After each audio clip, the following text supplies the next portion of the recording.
கைப்பழக்கம் பண்ண தோணுச்சுன்னா சரிங்க, சொல்லுங்க டாக்டர்.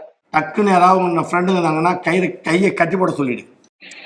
அவங்க எப்படி சார் கட்டி போட முடியும்? நம்ம கையை தானே கட்டி போடணும். உன் கையை தான் அவங்களை கட்டி போட சொல்ற, நீ எப்படி கையை கட்டி போட முடியும்? சொல்லுங்க டாக்டர். ஏன் சொல்றேன்னா தம்பி, சொல்லுங்க டாக்டர். இது உன்னுடைய வாழ்க்கை மட்டுமல்ல, ஆமாங்க டாக்டர். உன்னை நம்பி வர பெண்ணுடைய வாழ்க்கையில் அடங்கி இருக்கு. ஆமாங்க டாக்டர். நீ தான் அந்த பொண்ணுக்கு வாழ்க்கை கொடுத்தாகணும், ஆமாங்க டாக்டர். குழந்தை கொடுத்தாகணும். ஆமா. உன் குடும்பத்துல எல்லாருமே பேர பிள்ளைய பார்க்கணும்னு உங்க அப்பா அம்மாலாம் ஆசைப்படுவாங்க. படுவாங்க. அதுக்கு நீ தகுதியா இருக்கணும். ஆமாங்க டாக்டர். நிறைய ஆண்கள் கைப்பழக்கம் பண்ணவங்க எல்லாம் ஆண் உறுப்பு தும்மா துண்டாகி போச்சு. ஆமாங்க டாக்டர். நீ ஒன்னா ஒரு பொண்ணுகிட்ட போயிருக்கியா? இது வரைக்கும் ட்ரை பண்ணிருக்கியா?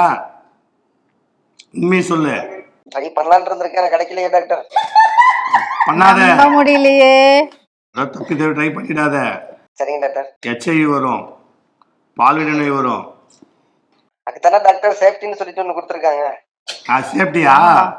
அந்த நேரத்தில் சேஃப்டி கீஞ்சிச்சுன்னா என்ன பண்ணுவேன்? இருந்துச்சுன்னா ஒன்றும் பண்ண முடியாது டாக்டர். அதுதான் வேணாம். சரிங்க டாக்டர்.